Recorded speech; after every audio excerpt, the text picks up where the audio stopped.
सो हे class, कैसे हो आप लोग? आई होप कि आप लोग अच्छे होंगे, क्योंकि मैं भी अच्छा हूँ। By the way, good morning. तो चलिए आज का क्लास स्टार्ट करते हैं। आज का क्लास होगा क्लास 11th का exercise 1.1 set theory. Class 11th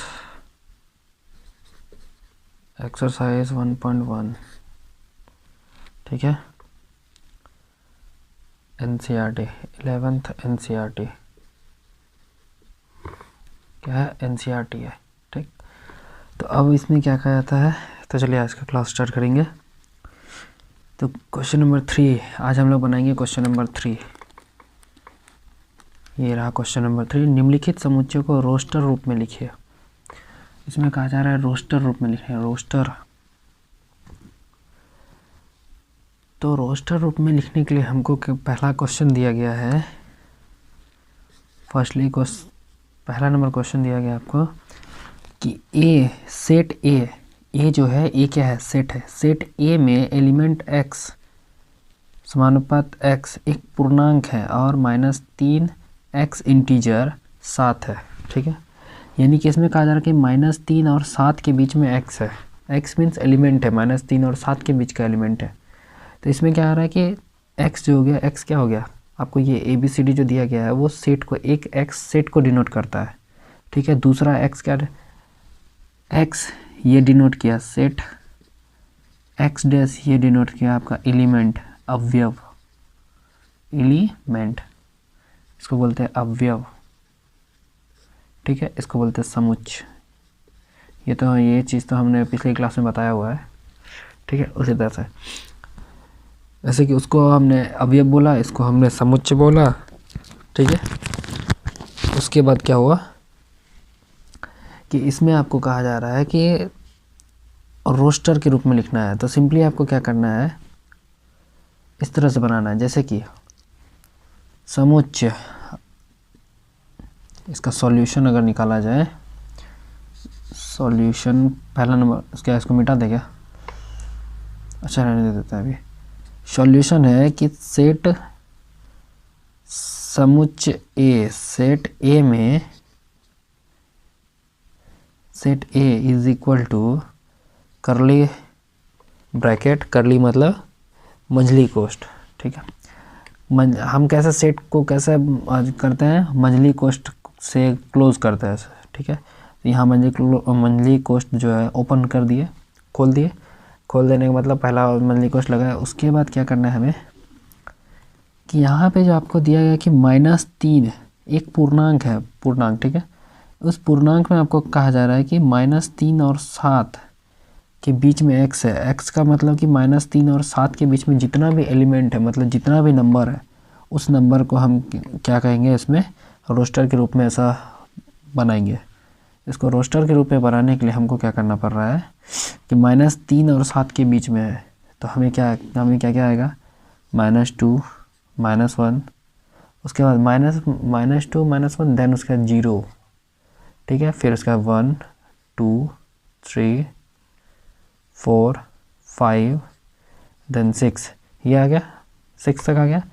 अब इसमें कहा जा रहा है कि 6 तक कंप्लीट।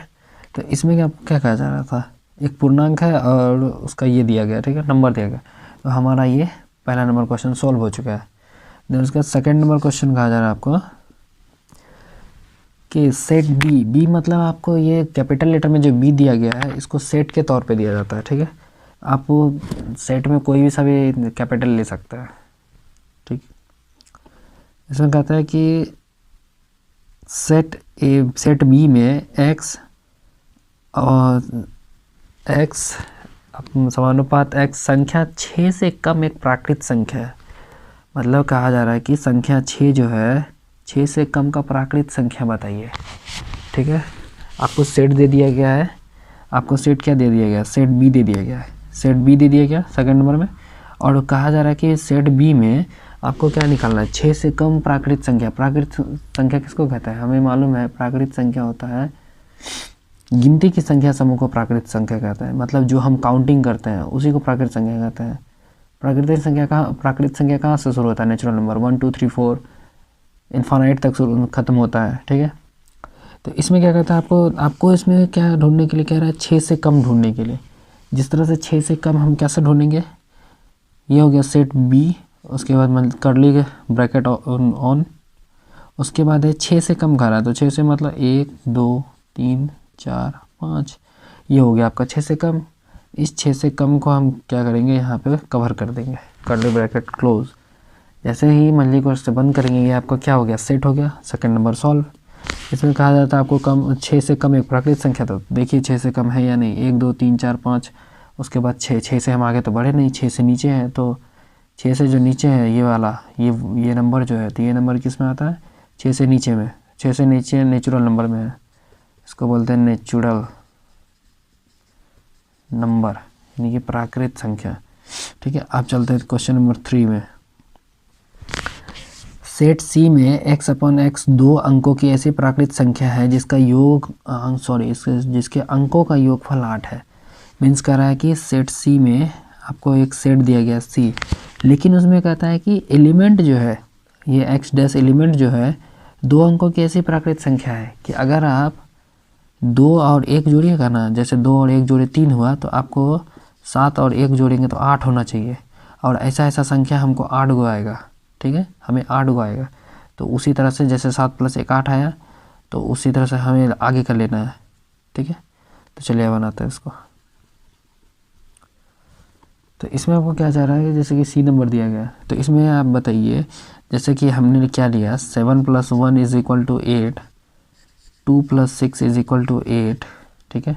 उसके बाद 3 + 5 = 8। इस तरह से हमको 8 गो लेना है। तो 8 कौन सा, अब आप समझ गए कि इसमें 3 नंबर में क्या कहा जा रहा है। तो यहाँ पे क्या क्या आएगा, यहाँ पे आएगा 17 आएगा, क्योंकि 7 + 1 इन दोनों को जोड़ने पे हमको 8 आना चाहिए। यहाँ पे अंकों का योगफल 8 दिया गया, तो इन दोनों को जोड़ने पे 8 आना चाहिए। इन दोनों को जोड़ेंगे तो 7 और 8, 7 + 1 तो 8 हो जाएगा, तो 17 हो गया, 26 हो गया, देन उसके बाद आ गया 35, 35 हो गया, 53 हो गया, फिर उसके बाद 62, फिर 71, फिर लास्टली आपको क्या लेना है, लास्टली लेना है 80, ठीक है। लास्टली क्या लेना है, 80। तो इन सब को लेने के बाद आपको क्या मिलेगा, 1 2 3 4 5 6 7, 3 4 5 6 7, एक मिनट 1 2 3 3 3 6 1 7, 7 ही लेना है। क्या क्या कहा जा रहा है आपको, जिसके अंकों का योग 8 है। तो इसमें क्या कहा जा रहा है कि हमें तो पता चल गया कि इसमें क्या कहा जा रहा है, हमको क्या कहा जा रहा था कि 2 अंकों का ऐसा संख्या लीजिए जिसको जोड़ने पे 8 पूरना चाहिए।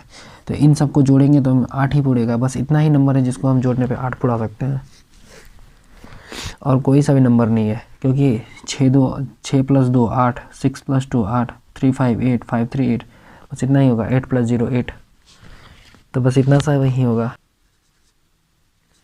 3 का IV नंबर में। IV नंबर में आपको क्या कहा जा रहा है,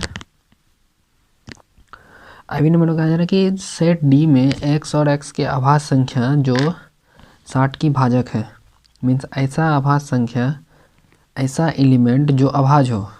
मीन्स कहा जा रहा है कि x डैश में प्राइम नंबर होना चाहिए, ठीक है। प्राइम नंबर मतलब आभास संख्या होना चाहिए। पहला तो ये कॉन्सेप्ट क्लियर हो गया। देन उसके बाद आभास नंबर होना चाहिए।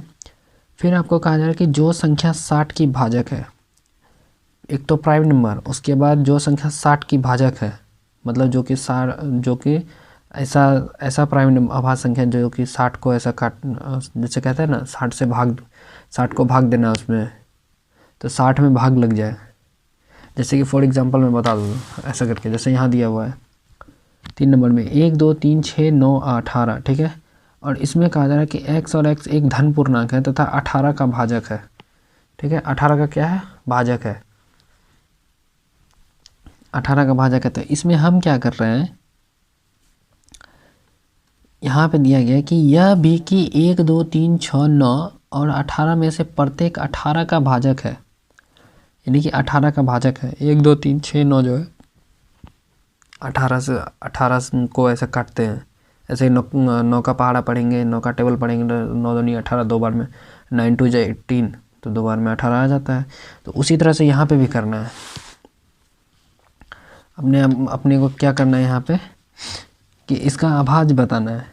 तो हमें कैसा है अभाज्य, मतलब अभाज्य संख्या कहता किसको है, जैसे कि जिस संख्या को के सिर्फ 2 अपवर्तक होता है। एक तो वो अपवर्तक मीन्स फैक्टर, एक तो वो जैसे 2 का, एक तो ये खुद हो गया और ये एक और से कटे, एक और से मतलब 1, तो 2 और 1 से ही कटता है, तो इसका अपवर्तक कितना हो गया, मात्र 2। ठीक है, इसी तरह से हमें लेना है अभाज्य संख्या। तो और कि वो 60 को ऐसा कट करे, 60 को भाग लग जाए, तो हम क्या करेंगे यहाँ पे लिखेंगे सेट डी बराबर मंझली कॉस्ट। हाँ, मंझली कॉस्ट देना बहुत ज़रूरी है, बिना मंझली कॉस्ट के कुछ भी नहीं होना। डी बराबर यहाँ पे क्या करेंगे कि आप देखिए सबसे पहले क्या आएगा, प्राइम नंबर आएगा पहला 2 आया, तो 2 से तो 60 में भाग लग जाता है। ठीक है, उसके बाद दूसरा हम लेते हैं 3। अगर हम जैसे कि अपवर्तक जो होता है तो 3 का भी 2 ही होता है, तो हम जब दूसरा लेंगे, दूसरा 3 ले रहे हैं, तो 3 भी तो 60 को काटता है। ठीक है, फिर उसके बाद 5 ले रहे हैं, 4 तो होगा नहीं। 4 क्यों नहीं होगा कि वो प्राइम नंबर है नहीं, उसके बहुत सारे अपवर्तक है, वो इवन नंबर है, तो 5 नंबर में तीसरा हो गया 5 नंबर। ठीक है, तो जब 5 नंबर लेंगे तो जैसे ही 5 नंबर लिए 5 और 60 है। ठीक है, 2 3 5। उसके बाद 6 नंबर, जैसे ही 6 लेंगे, 6 लिए तो वो तो इवन नंबर है, वो तो कटेगा नहीं। अगर आप बोलेंगे 60 है तो 66 से कट सकता है, लेकिन वो इवन नंबर हो गया, वो प्राइम नंबर है, या प्राइम नंबर नहीं, यानी कि अभाज्य संख्या नहीं है, वो सम संख्या है। तो यहाँ पे हमको क्या करना है, सम संख्या नहीं लेना, अभाज्य संख्या लेना। तो इसका सेट क्या होगा, 2 3 5। इसका बस आंसर इतना ही होगा। ठीक है, 2 3 5। देन उसके बाद डी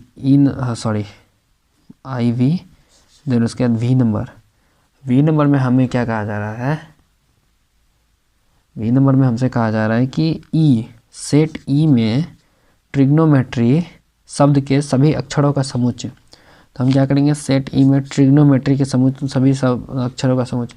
तो ट्रिग्नोमेट्री मतलब कि समुच्चय में आपको क्या करना होता है कि जो भी वर्ड होता है उस वर्ड को रिपीट में नहीं लिखना है, और ठीक है उसको एक संग्रहित रूप में लिखना है। जैसे कि फॉर एग्जांपल यहाँ पे दिया गया, जैसे कि यहाँ प्रिंसिपल है, सेट जो है कुछ भी दिया है। ठीक है, सेट माना कि यहाँ सेट x अपॉन x दिया है, शब्द प्रिंसिपल का एक अक्षर है, यहाँ पे क्या दिया, प्रिंकल दिया हुआ है, PRINCAL। तो इसमें क्या किया गया, प्रिंसिपल को लिया गया, लेकिन इसमें जो रिपीट वर्ड है उसको हटा दिया गया है, क्योंकि आप सेट में ये दिया गया रोस्टर रूप में, पिछले क्लास में मैंने बताया हुआ है, आप जाके देख सकते हैं, बाद में बता भी दे रहा हूँ कि प्रिंसिपल रोस्टर रूप में क्या आता है कि आप उस चीज़ को रिपीट नहीं कर सकते। तो जब आप रिपीट नहीं करेंगे तो यहाँ पे आपका क्या आएगा, यहाँ पे आएगा ट्रिग्नोमेट्री का ट्रिगोनोमी, पहला आएगा T, देन उसके बाद R, फिर I, फिर देन G, फिर O ट्रिगो, फिर N, फिर आएगा M, फिर आएगा E, फिर आएगा Y, ट्रिगोनोमी। तो यहाँ पे मेरा वर्ड क्या बन गया, ट्रिगोनोमी। ठीक है, और हाँ ये कॉमा लगाना बहुत ज़रूरी है, ट्रिगोनोमी। ठीक है, देन उसके बाद आप समझ गए, आप 6 नंबर, इसमें कहा जा रहा है सेट F में बेटर शब्द के सभी अक्षरों का समुच्चय बताइए। तो बेटर में कैसे बनाना है, इसी तरह से सेम। तो cost on, monthly cost on, आप कहता है बेटर में B आ गया, उसके बाद E आ गया, उसके बाद एगो T आ गया, फिर एगो R आ गया। ठीक है, कॉस्ट क्लोज। तो इसका आंसर क्या हो गया, BETR, बेटर, यानी कि स्पेलिंग मिसमैच, बस इतना ही समझ लीजिए, इसका आ गया स्पेलिंग मिसमैच। ठीक है, तो फिर ये कंप्लीट हो गया। तो इसी के साथ आपसे लेंगे अलविदा, मिलेंगे दूसरे क्लास में 1.1 का 4 नंबर के साथ, क्योंकि वीडियो बहुत लंबा हो जाने के कारण मज़ा नहीं आएगा, इस वजह से। यहाँ तक देखने के लिए थैंक यू एंड बाय, जय हिंद।